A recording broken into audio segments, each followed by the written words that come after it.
Hi, I'm Chris Nessie from the House of EdTech Podcast, a part of the Education Podcast Network, just like the show you're listening to right now. Shows on the network are individually owned and opinions expressed may not reflect others.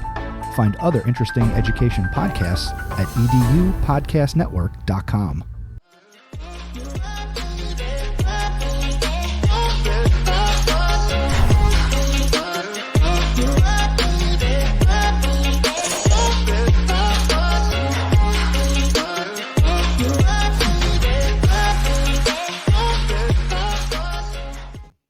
Hello, everybody, and good evening, and welcome to My EdTech Life.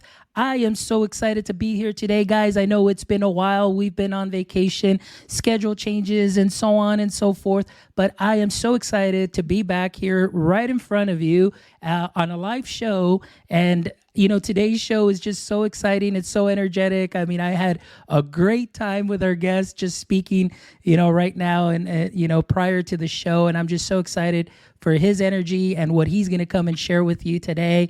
And as always, before we introduce our guest, I just want to tell you, each and every single one of you, all our audience members, those of you listening on the replay, thank you. Thank you so much for making My EdTech Life what it is today. We are on show 76, and we couldn't do this without you and your support. And thank you so much for all the love that you've shown our show. Thank you, thank you. And as always, we always try our best to bring you the best. But again, without further ado, today we've got an amazing, amazing show, guys.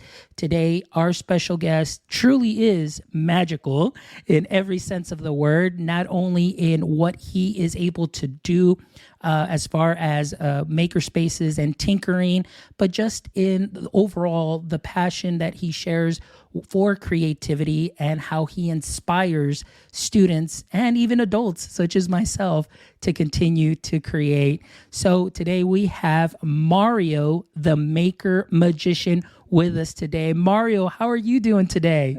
Thanks so much for having me on, Fonz. This is awesome. I'm doing great, and it's good to see you.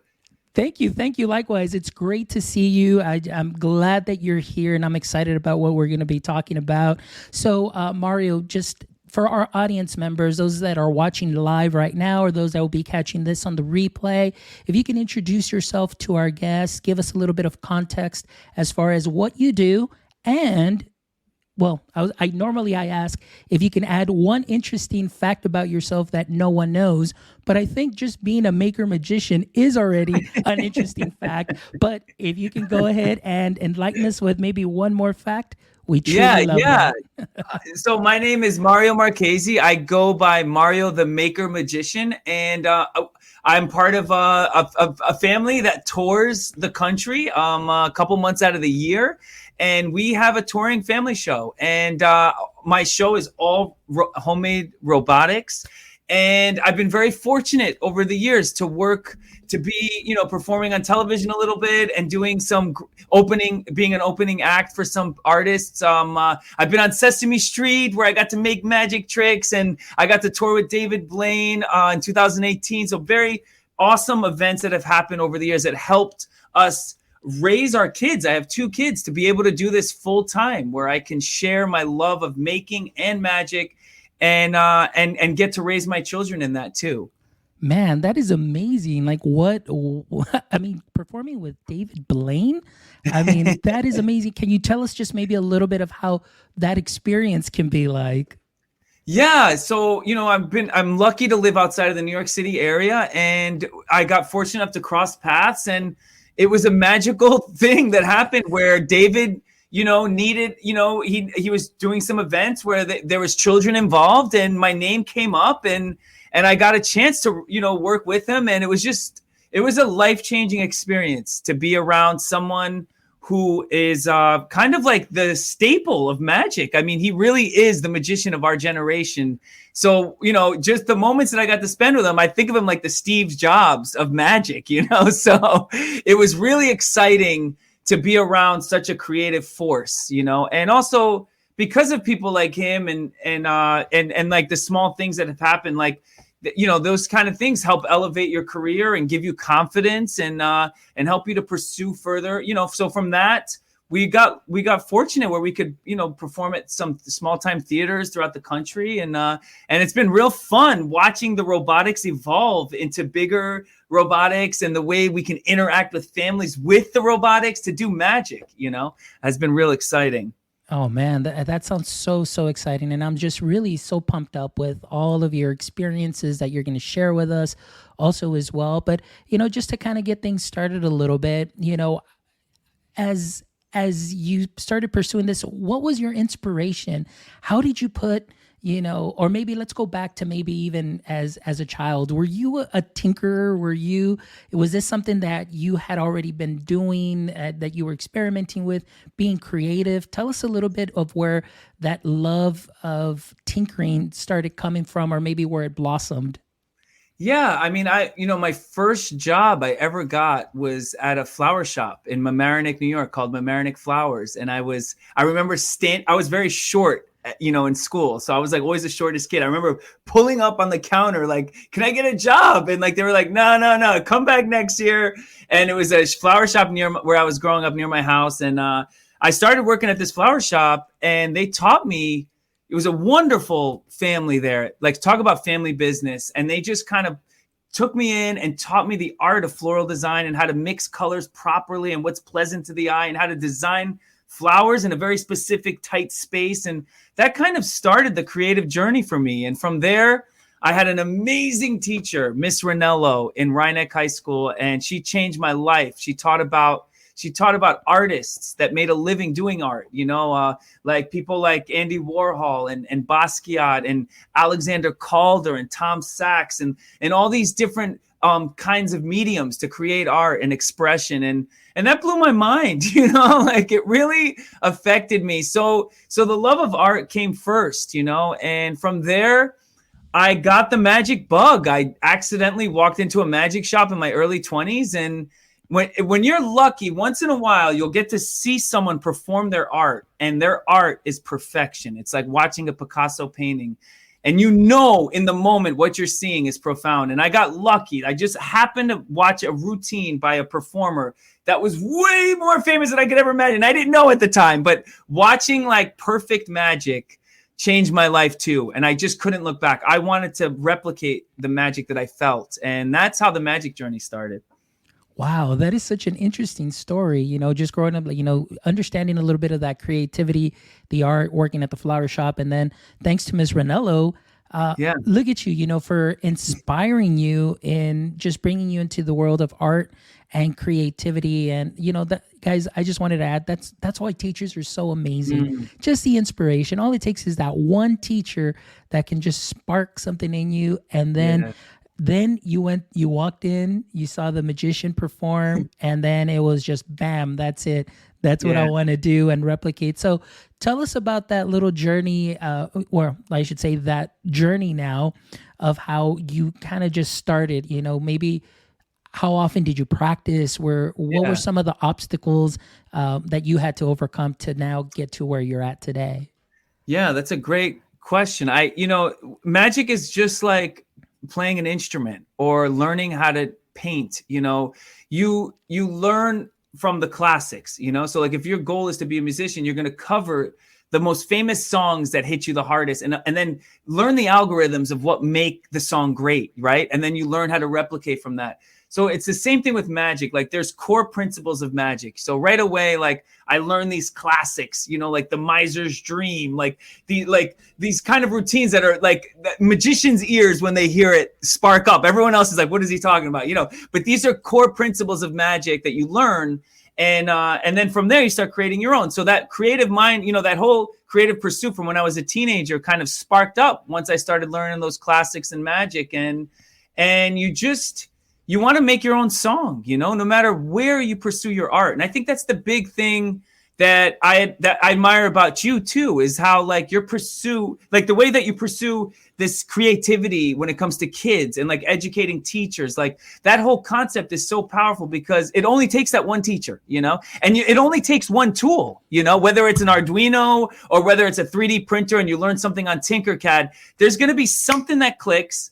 And then you find some type of signature thing that separates you, and then you take off with it, And so that's what happened with me. Like, I got into magic, and at the same time, like, I got into the Arduino. It was like 2005, 2006. It just came to the States. I remember reading Make Magazine, like, what is this blue board that, like, I can use it, type words, and then I can make motors move? This is nuts, like, and then my brain was like exploding with like all these magic ideas of me walking away from my suitcase and robotic things moving, and it was a hard road back in 2006, 2007. There weren't tutorials. I don't even think Instructables existed. Like, there was no journey. Like, you had to really plow through this code and learn how to program. And that's kind of the basis of where everything started. It kind of snowballed slowly over the years, where I adapted the technology into my current show.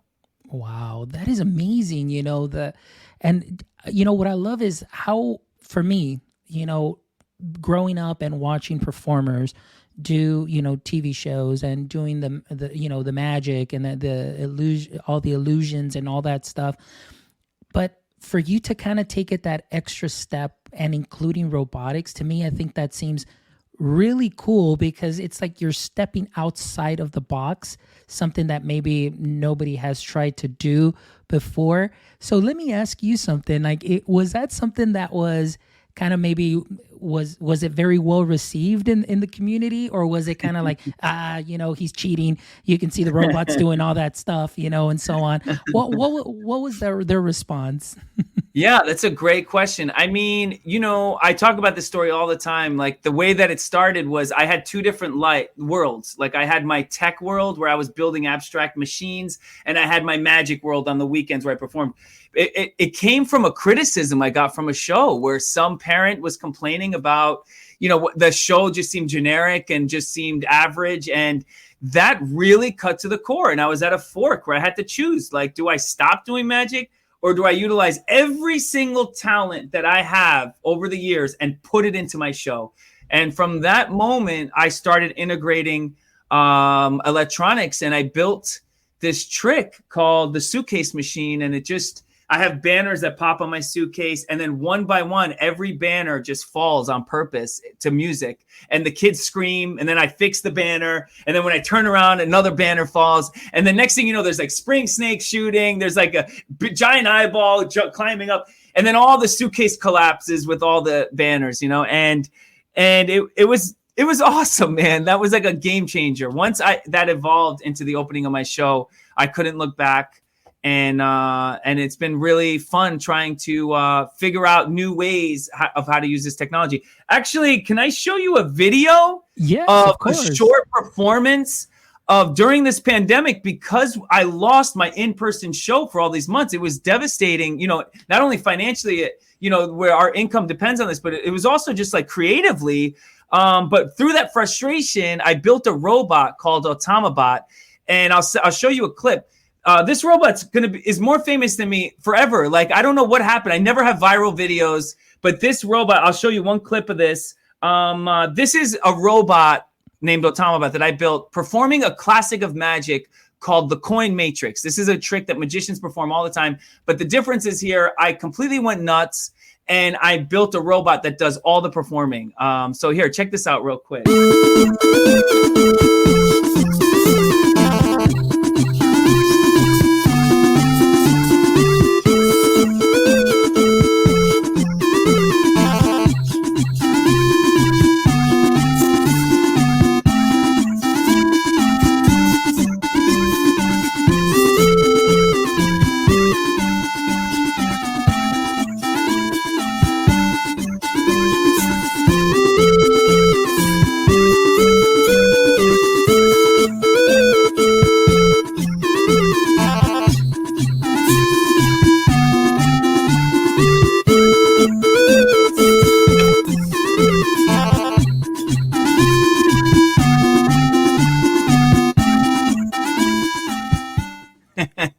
Oh my goodness, that was amazing, Mario. And actually, I think that is actually the clip that I saw that my great friend shared, and I was like blown away. And I was like, I definitely need to get Mario on the show. But before we get into this, because that was so amazing in the way that you created that. But I just wanted to touch base on something that you said prior. You mixed both worlds. We talked about that. The world, your passion that you had for magic, and then your passion that you have also for tech and tinkering. And you mentioned that you would create abstract machines that you were creating. Where did that come from? Where did you draw inspiration? How that interest into building those to now help you in what you're doing today? Yeah, I mean, it goes back to Miss Ronello, introducing me to Alexander Calder, Calder's Circus, and watching like homemade automatas from like the 1800s. Like when I first got into magic, it wasn't the magic that excited me. Robert Houdin, who's like they call him the forefather of magic. Like he was a clockmaker, and he built like mechanical pieces of art that did magic. I mean, that was something that struck a deep chord when I first heard of that, and of him. And so that, that idea of like using sensors, right? Like sound to create like a machine that draws based on the different tones it hears, that was fresh, like back in 2007, I mean, that was like, that fascinated me. There was an artist named Timothy Hawkinson who had an exhibit in New York City, just insane artist, and he just created these mechanical machines, like where like like this machine would sign his autograph, and then it would feed through another machine that would cut the autograph. So it would have little slips of paper with his autograph, and it was a mountain of papers, and you just watch this machine just constantly sign his name and cut it. And so those kind of things really inspired me. So I started taking apart like old printer motors and adding the Arduino with some sensors and sound and Adafruit, the electronics company, they were brand new back then too. I remember first ordering from them online, and between them and Make Magazine, I mean, there is nothing more powerful to me that's inspired me than Make and Maker Faire. I feel very lucky that happened in our generation, where this technology and that information getting delivered to us so early on, like the Arduino, and all the tutorials in that magazine early on, definitely inspired me a lot.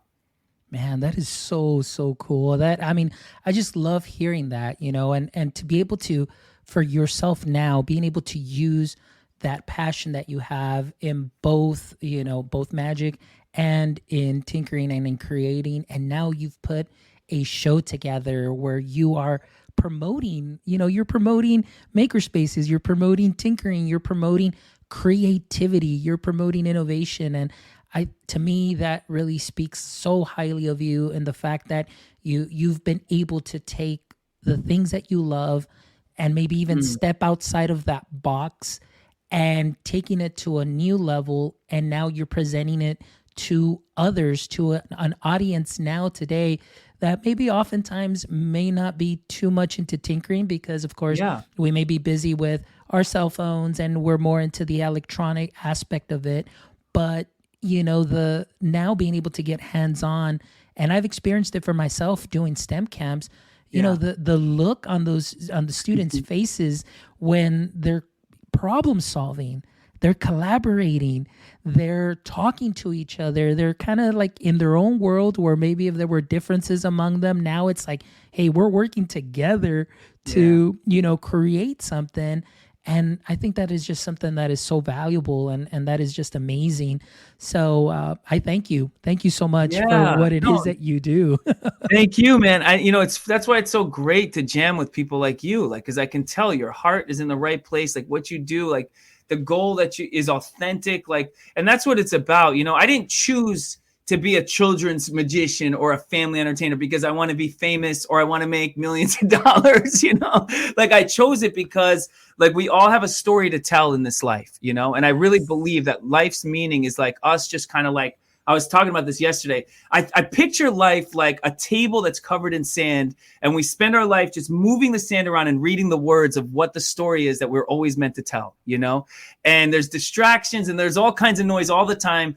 But, if we can empower kids to create what they imagine, like, and if it's an Arduino that does that, or Tinkercad, or a 3D printer, man, that's powerful, because the big goal in life is to create what we imagine, like that our imagination is limitless, that like what we dream of, we can make. And so that's the goal. That's why everything is covered in cardboard and tape. That's why I have all kinds of weird, like 3D printed robots moving around, There's my little magic wand bot. There it goes. Yeah, he's here. But yeah, so I have all kinds of crazy robots here. I'll give you a teaser if you want to see of a robot that will be in my next book here, if you want to see it real quick. So this is a little frog that I built, and this is a Rubik's Cube. It's a tiny cube, unsolved. I'm going to put the cube into the robot. See if you can see it. Can you see it there? Wow, yes. Okay, yes, you see it, right? So this is running on an Arduino. Watch the little cube, okay? Check it out. Watch this. Look, ready? All I got to do is look, just like that, I snap. You see that? Pretty amazing, right? Oh my goodness!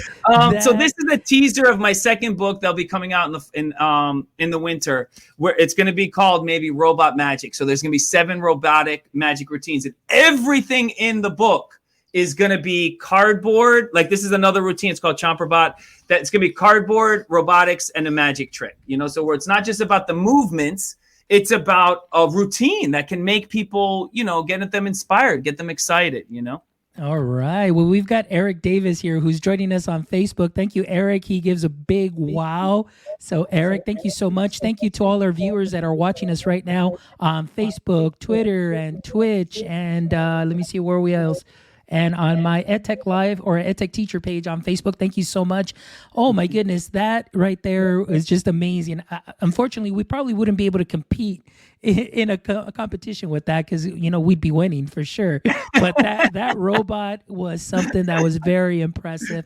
And I just love it, my friend. I mean, like I said, any those things that you do are just amazing. Now, you did mention that this is something that is coming out in your second book, but tell us a little bit. Right now, I'm actually getting ready. I'm going to pop in the link to your shop, but tell us a little bit about maybe your first book. What inspired you to create that first book, and maybe just describe a little bit of the content that our audience members can find there.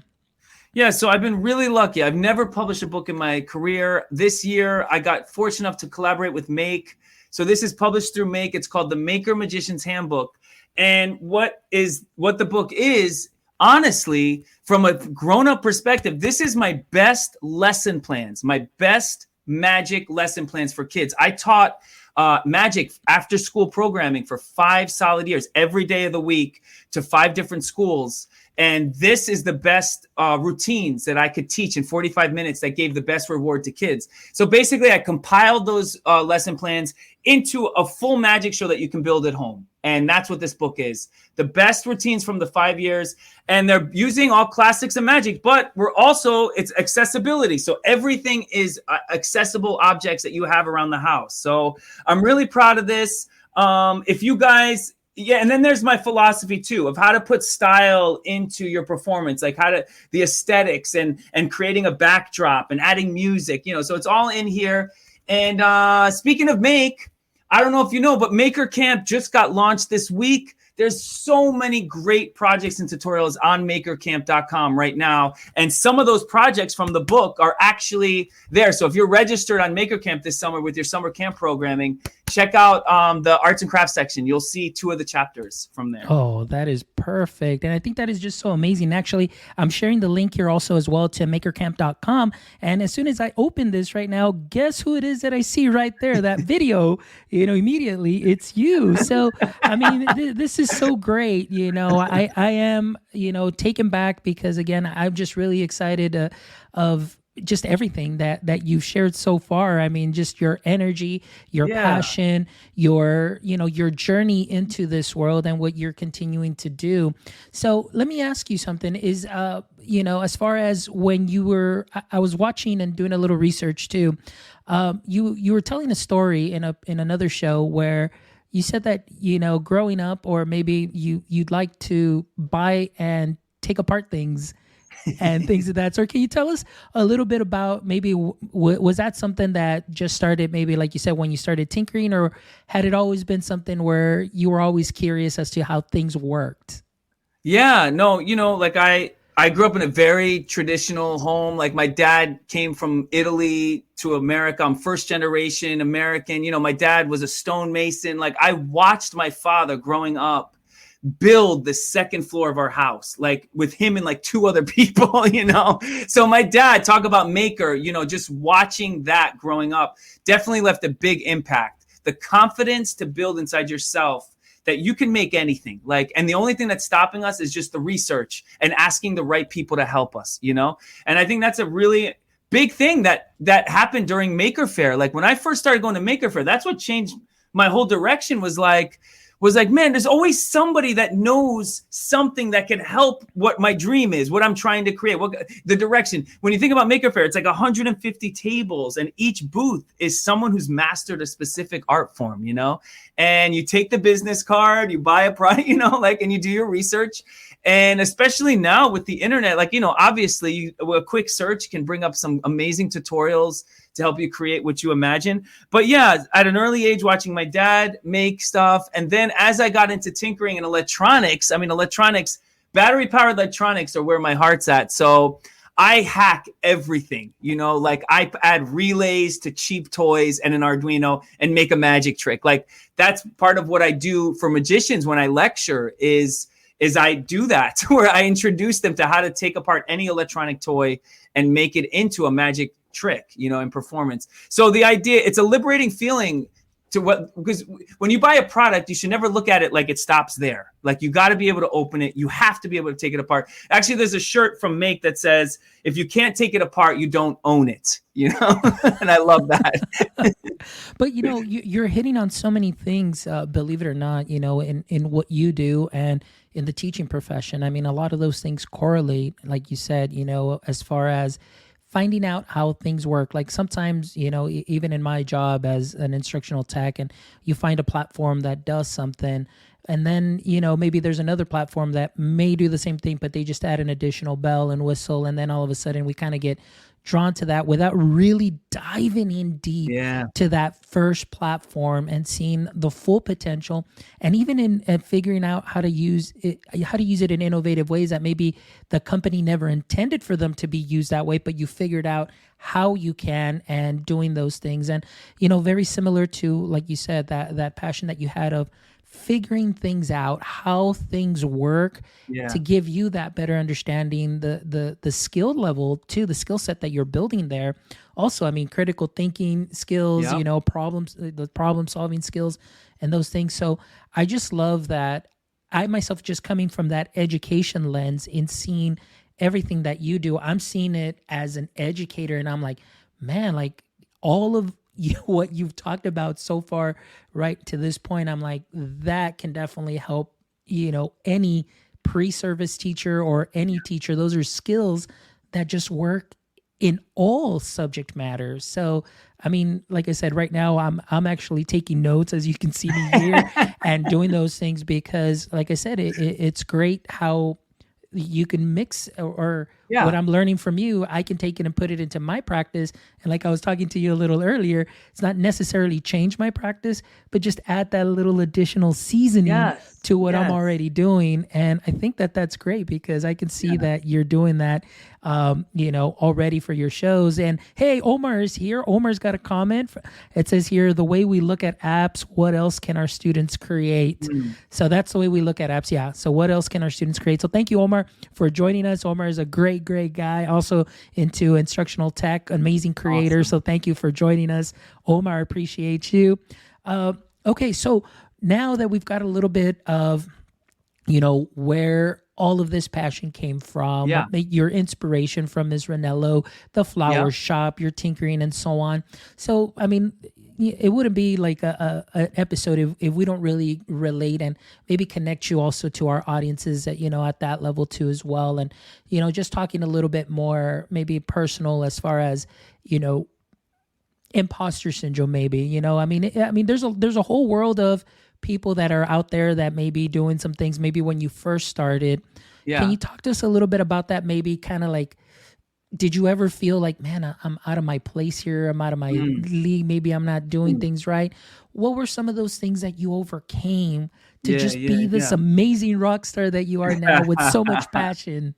Yeah, yeah. I mean, that's a heavy question. That's a heavy question because I can go in a lot of different directions. I grew up in a household, that was very traditional, like I said. So that means there was a lot of legalism, a lot of rules that I had to, I fell in love with punk rock music in the mid 90s, pop punk. And coming from this like old school Italian family, like, like, what do you mean you're dyeing your hair? What are you piercing? Your lips, so there was a big shift where like I really went in this direction. I played in a punk band for like 6-7 years. I mean, I don't care. I wore dresses and I walked around like there was something at my core about being free, like just being free. Like the idea that I can't wear something because, it's not acceptable just really infuriated me, at that age.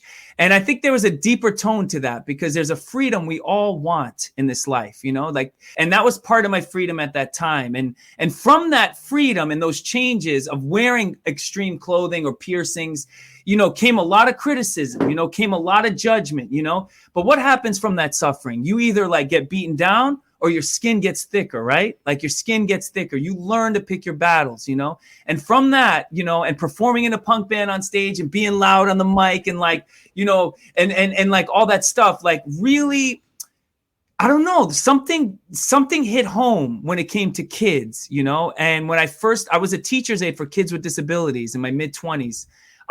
My heart still aches. Like I feel part of me is like I could go back to school and be a teacher in that direction because that's how much it affected my kids' show. Like the foundation of my show comes from those 2 years of those being a one-on-one aide, and it's the same thing. It's the same thing. It's like the judgmental, like it's the same thing. Like and your heart goes out and you fight and you fight for that freedom and you learn how to educate people to stand up for themselves and get the confidence and the creativity. That's where the Arduino comes in. That's where the maker movement comes in. We want to empower kids to create what they imagine. So if they want to be a hairstylist when they grow up, well, boom, they're going to 3D print hair, what is it called?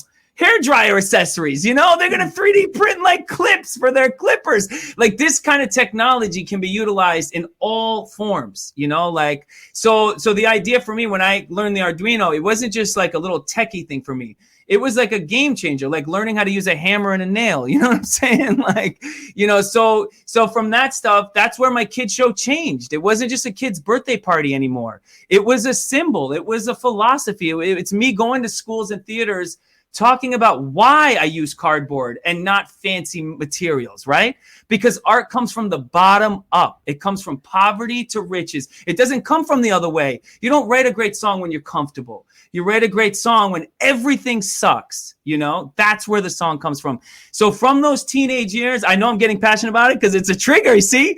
But it's a good trigger. I'm getting passionate about it because from those years of like that like stuff and those battles, like that's where the gold comes, That's where like the creativity comes. That's where the problem solving really comes. So for me, in the big scheme of things, when I do my kids show, it's more about like here, like this is a book and like you can build the magic tricks you saw. You can be a magician, man, and like get that applause. Like here, this is a chomper bot kit. You can get it at makezine.com. You can order this and build a robot that does magic, and then you can take it apart and build a robot that does something that you want, So it comes like all that stuff stems from, finding that freedom that we all crave. I hope that wasn't too heavy. No, it actually wasn't. I mean, what I loved about this is just really your genuine honesty and you're speaking from your heart. And even before, we even met, and I mean, actually when we were talking backstage and everything, I had no idea that you did have,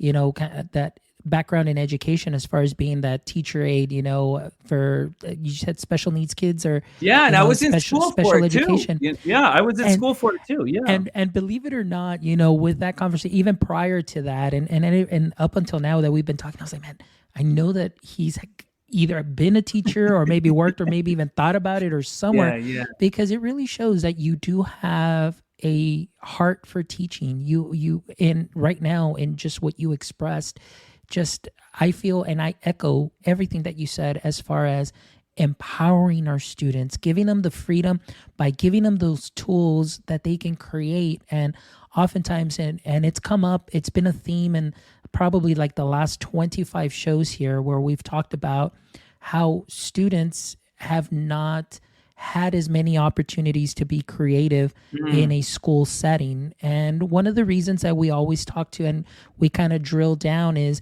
because of state testing. Oftentimes it's because state testing takes the front row to everything and you have to prepare the students, yet they're not given an opportunity to create and really internalize the learning. And like you said right now, the big word is empowering our students, creating those learning experiences.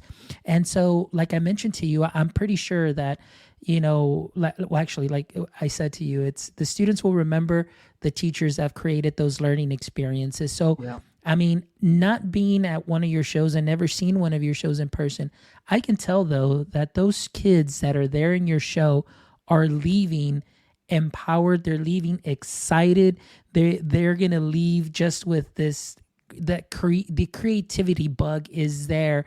And it's just a matter of, like you said, putting some of those kits in their hands and seeing what they can do. But man, that is just awesome. I love it. So let me just we're going to kind of go in not so deep this time or anything like that, but I just some questions that I really love to ask because like I said, I really want our audience members to really connect with our guests here and just to see that, hey, we all have our stepping stones to success, which were our failures, and we move on up, and this is what forms us. Like you said, I think you said it very well, very eloquently in the way that you were passionate about it. But even now, what are some of the things that right now have been obstacles for you? I know maybe we can talk a little bit about the pandemic. I know you were out and about traveling continually. How was that in the beginning? How did you feel when you weren't able to be out there, with the kids and performing, live? How did that feel at first?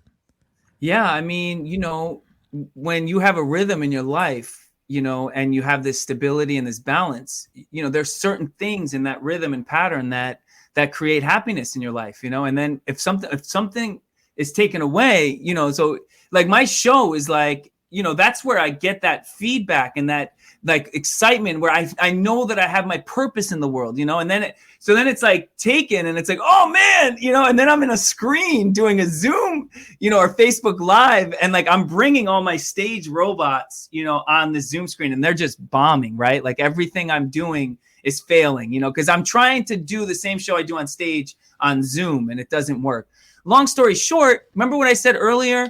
When like I got that criticism from that family, I took every talent that I have and I pushed it all into my show, right? What I did was here, look, Fonz, you know what I did? What did you do? I took my guitar in the middle of March. I took my guitar and I said, I'm not doing any magic. I went on Facebook Live, played my guitar, and I told parents on the Facebook Live to tell their kids to comment something they're excited about and put it in their comments, their name, and I'll shout them out. And I did a dance party for 15 minutes, just playing the harmonica, singing these kids, shouting them out, and then doing a dance party, freeze dance. Let me tell you, that was the best decision of the whole year that I did. From that one 15-minute session, I got picked up for 2 different residencies from 2 major companies that let me live stream once a week for 5 months. And that paid our bills to get us through those hard months. So what I'm trying to say is when there's an obstacle, when there's something that's like stopping, like something like this pandemic, you have to go back to your file cabinet and take all the talents you've learned. How silly are they? It doesn't matter. Like utilize those talents. That's where the problem solving comes in. Like I haven't played guitar since I was like, in a punk band, electric guitar singing and screaming but there was a gut feeling like, you know what? I need to do something. Like, how do I connect with kids as best I can? And the music worked that time and that helped me. And from there, I learned how to create a Zoom show. Like I said, all my robotics now are shrunk and it's fun. And the long story short, Fonz, is this is my last 3 weeks doing Zoom shows. Starting September, the theater shows, the in-person shows start, and I'm terrified. There, I said it. I'm completely terrified. Oh my goodness. It's gonna be, that's what's gonna happen. You gotta, you get back up and you rock it out. Yeah. And I love everything that you've said, because it's something that, you're showing your vulnerability again, in that sense of, well, at first I didn't know what to do, so let's just go on Facebook and do this, and then something great came out of it. Yeah. And I love everything that you said, man. It really resonates. That teacher heart, that teacher that's in you really resonates, because as a teacher, it reminds me of myself when I'm like, just take what you have. My 3 words, my keywords to survive, not survive, but to be a successful teacher have always been improvise, adapt, and overcome. Ooh, and so what wow. you did is improvise, where you're like, okay, I'm going to pick up my guitar, get on Facebook, and get out there and shout the kids out. Boom. Yeah. Now all of a sudden you've got those shows.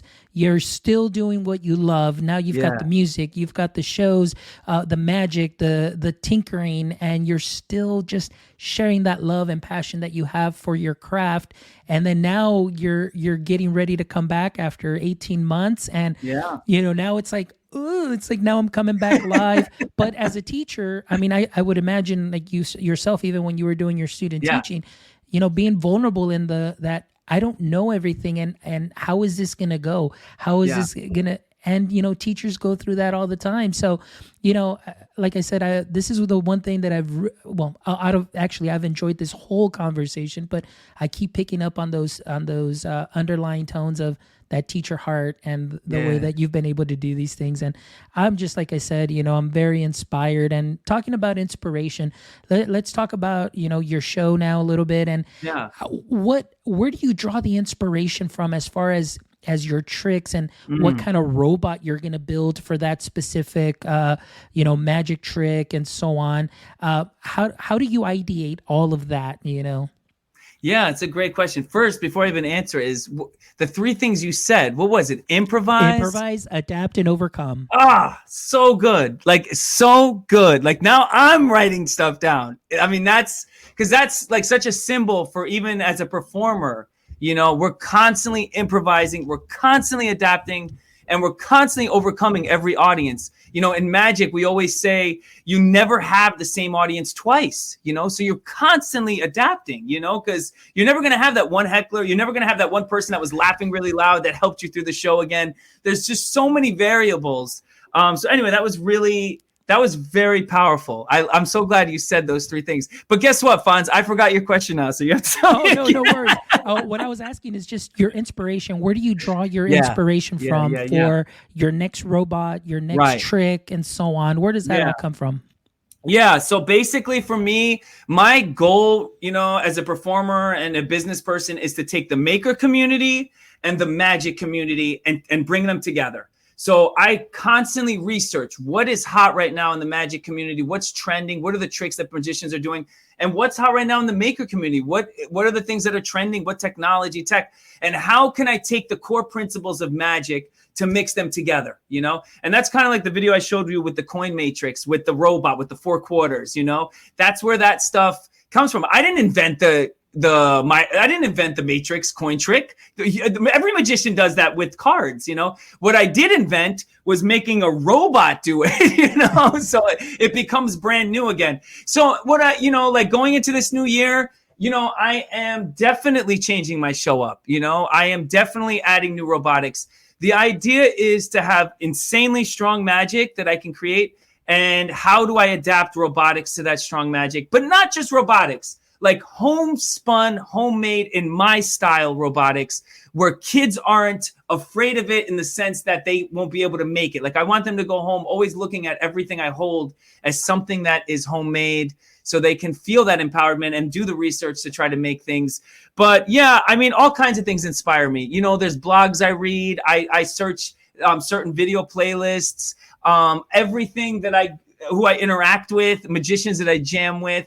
In my second book that's coming out, I was inspired by laser pointers and how they pop balloons and how they only pop black balloons. And that blew my mind. And now I'm writing a whole routine right now that utilizes robotics and laser pointers to create a magic trick. So it comes from everywhere, Man, that is great. You've hit on so many things as far as being inspired, and even just ourselves as educators. I mean, we're constantly I know I'm constantly looking to those that have gone ahead of me with the experience, to even those that are new, new teachers, and just always doing research. I always keep my eye out to see what ways we can innovate, what ways that we can grow.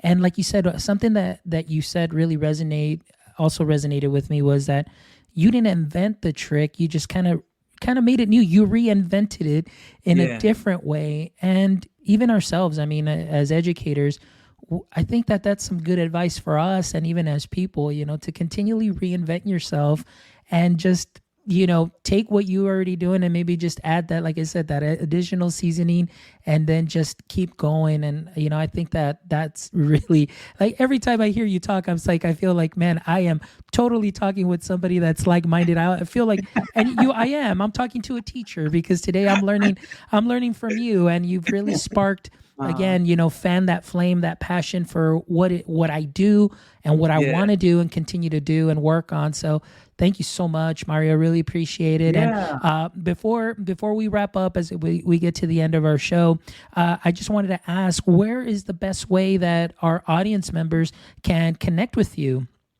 Yeah. So if you go to mariothemagician.com, you can see all of our updates. I'm real excited about it. If you click the tour link, we just updated it with the theaters that will be hitting starting January for our tour, and see if we're coming next to you. Like, I don't know, like, what's up there right now currently, but there's some stuff scheduled up there. And then also on Instagram at Mario the Magician. We post a lot on Instagram. So you'll see a lot of teasers of my robotics and magic on Instagram. And we have a small YouTube page too, but mostly mariothemagician.com is probably the key spot.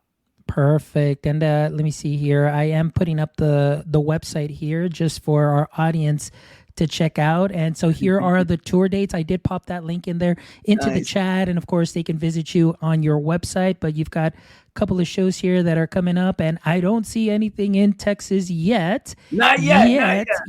But we'll just keep it at yet for now. But man, and yeah, definitely follow Mario on his social media. He definitely has Twitter presence. I know I've seen him on Instagram, and then of course Facebook or anywhere. Just connect with him. You can go to the website. He's got his links there and so on. But yeah, definitely, guys, I highly recommend. And as you saw, just the passion that he has and the experience that he has, I'm sure that, I don't know, Mario, maybe if some of our audience members would just simply like to reach out to you and just maybe get inspired by you, would that be okay, that they could just contact you? Yeah, I mean, this kind of stuff, talking to people like you, Fonz, it's like not work at all. Like, this is what it's about. It's like a pure jam session.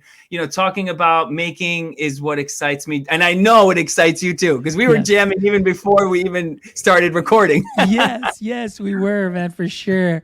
All right, here we go. Let's do kind of a little, I don't know, a couple of questions here just to kind of end the show on a high note and everything like that. But, you did mention that you did play in a punk rock band. So now I'm just curious to ask, what instrument or instruments did you play, or do you play?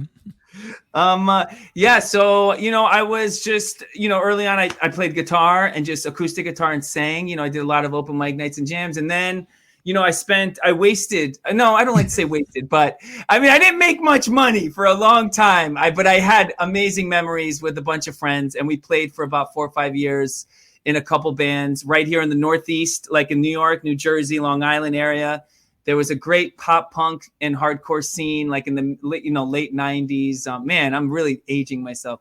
But yeah, so so guitar, playing guitar and singing has always been something that I love, like outside of magic, Nice. Well, that's great. I played myself too for a couple of years, starting like in 1999. So I played in a ska band, played saxophone, and then I played bass for a couple of other bands and stuff like that. So I was like, yeah, all right, speaking my language and stuff like that. So that's good. All right, Mario. So now, if you can have a billboard with anything on it, what would it be and why? Man, it's so funny because I just wrote something down yesterday on my desktop on a piece of paper. It said, who can you give hope to today? And I just, it's like something I want to write everywhere, because I think the real reason why we do what we do is to bring hope. The real reason why people write the best jokes they can at a comedy club, to be a stand-up comedian, is not to make people laugh, but to give them hope. The same reason why you go to a magic show, so you can forget reality for half an hour, is because you're bringing them hope, and it comes in all different forms, and I think, looking at life in a way that you're just thankful and grateful, can give you the energy so that you can give that hope to someone else, so I definitely would have that up there. Man, that is awesome. That is great. Because oftentimes, you never know the things, even the small things that you do can definitely make a difference in someone's life, and in steering them in or igniting a passion, igniting that spark that's going to lead them in a direction, for them that is going to inspire them. So that's great. And my last question to you, Mario, is if you and I were to switch roles and you were the podcast host and I was your guest, what question would you like to ask me?